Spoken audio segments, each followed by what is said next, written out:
একদল দখলদারকে আমরা হটিয়েছি, কিন্তু আরেক দল নব্য দখলদার বিভিন্ন মাফিয়া ব্যবসায়ীদেরকে টিকিয়ে রাখার জন্য, দুর্নীতি, চাঁদাবাজি, লুটপাটের রামরাজত্বকে টিকিয়ে রাখার জন্য শুধুমাত্র একজনের কাছ থেকে আরেকজনের টেকওভার নিচ্ছে। কোন রাজনৈতিক দলের নেতারা যদি ভেবে থাকেন ক্ষমতায় চলে এসেছি, এইটা করব, ওইটা করব, এইটা দখল করব, আগে মুখে খাইছে এখন আমি খাবো, এই খাওয়া খাওয়ি বাংলাদেশে আর চলবে না। বাংলাদেশে ধর্ম, গোত্র, বর্ণের ভিত্তিতে কোনো সংঘাত, সহিংসতা, কোনো বিভাজন বাংলাদেশে হয় না, হবে না, ইনশাআল্লাহ এটা আমরা বলতে পারি। এইবার মালয়েশিয়া সিন্ডিকেটের মাধ্যমে আমরা দেখেছি এই সিন্ডিকেটে আম জনতা, সাধারণ কেউ জড়িত না, এমপি, মন্ত্রী, আমলারা জড়িত।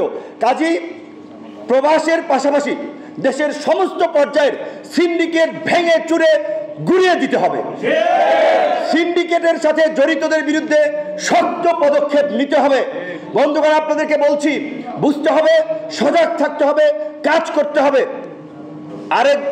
একদল দখলদারকে আমরা হটিয়েছি, কিন্তু আরেক দল নব্য দখলদার বিভিন্ন মাফিয়া ব্যবসায়ীদেরকে টিকিয়ে রাখার জন্য, দুর্নীতি, চাঁদাবাজি, লুটপাটের রামরাজত্বকে টিকিয়ে রাখার জন্য শুধুমাত্র একজনের কাছ থেকে আরেকজনের টেকওভার নিচ্ছে। কাজেই এই টেকওভার আমাদেরকে ঠেকাতে হবে। পরিবহন সেক্টর, বাজার সমিতি, কোন জায়গায় কোনো চাঁদাবাজি, লুটপাট চলবে না। এইটা কোনো রাজনৈতিক দলের সরকার নয়। কাজেই কোন রাজনৈতিক দলের নেতারা যদি ভেবে থাকেন ক্ষমতায় চলে এসেছি, এইটা করব, ওইটা করব, এইটা দখল করব, আগে মুখে খাইছে এখন আমি খাবো, এই খাওয়া খাওয়ি বাংলাদেশে আর চলবে না। আপনাদেরকে সজাগ থাকতে হবে। পরিবহন সেক্টরে এক পয়সাও কোথাও চাঁদা দিবেন না। চাঁদাবাজদের হাত পা ভেঙে গুড়িয়ে দেবেন আপনারা সবাই। সরকার আমাদেরকে সহযোগিতা করবে।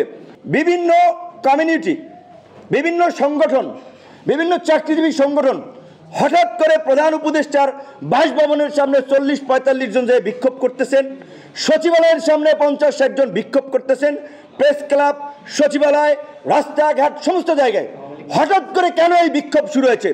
কোথা থেকে এই বুদ্ধি পরামর্শগুলো আপনাদেরকে দেওয়া হলো? আপনাদের তো একটা বেসিক আন্ডারস্ট্যান্ডিং থাকা দরকার, একটা কমন সেন্স থাকা দরকার। একটা নতুন গভর্নমেন্ট বসেছে, তাদেরকে দপ্তর, মন্ত্রণালয়, অধিদপ্তর এটা বুঝতেও তো 10 থেকে 15 দিন সময় লাগবে। তাহলে আপনারা কেন হঠাৎ করে বেতন বৃদ্ধির দাবিতে, চাকরি স্থায়ীকরণের দাবিতে, বিভিন্ন ধরনের দাবি দেওয়া নিয়ে এই যে দীর্ঘ আন্দোলন সংগ্রামের পরে একটা দেশ স্বাভাবিক গতিতে হাঁটবে, সেটি এখন পারছে না। একটা অচল অবস্থা সৃষ্টি করাটা ষড়যন্ত্র এবং পায়তারা চলছে। অনেকেই বলছেন এই যে পতিত স্বৈরাচার শেখ হাসিনা এবং তার এখানকার দোসররা এই সমস্ত কমিউনিটিকে উস্কে দিচ্ছে যে এখনই দাবি আদায় করতে হবে, এখনই বেতন বৃদ্ধি করতে হবে।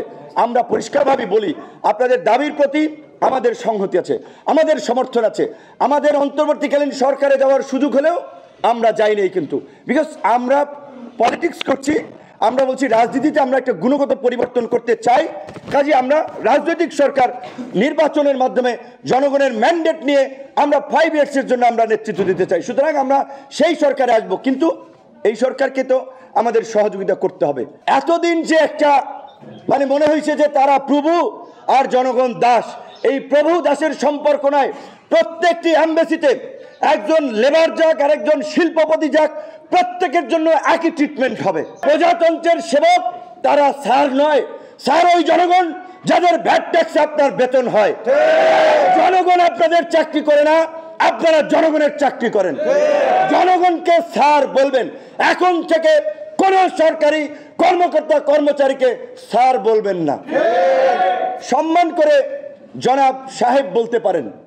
স্যার কিসের? স্যার আমরা বলি যারা একেবারে আমাদের শিক্ষক ছিলেন, যারা আমাদেরকে পড়িয়েছেন তাদেরকে। বাংলাদেশে ধর্ম, গোত্র, বর্ণের ভিত্তিতে কোনো সংঘাত, সহিংসতা, কোনো বিভাজন বাংলাদেশে হয় না, হবে না, ইনশাআল্লাহ এটা আমরা বলতে পারি। কিন্তু ইন্ডিয়া তার নিরাপত্তার স্বার্থে তার যে ক্লজেস 4500 বর্ডার শেয়ারিং কান্ট্রি, বাংলাদেশকে নিয়ন্ত্রণে রাখতে, চাপে রাখতে তাদের বিভিন্ন এজেন্টদেরকে এখানে তৈরি করে আর্থিকভাবে পৃষ্ঠপোষকতা করে এমবেসিতে নিয়ে একটা প্রোগ্রামে দাওয়াত দিয়ে অ্যাম্বাসেডরের সাথে খাতিল করে তাদেরকে দিয়ে এইখানের এই কমিউনাল হারমোনি ব্রেক করার জন্য, নষ্ট করার জন্য, সাম্প্রদায়িক সম্প্রীতি নষ্ট করার জন্য সাম্প্রদায়িক বিভাজন এবং সাম্প্রদায়িক সংঘাত ঘটিয়ে থাকে।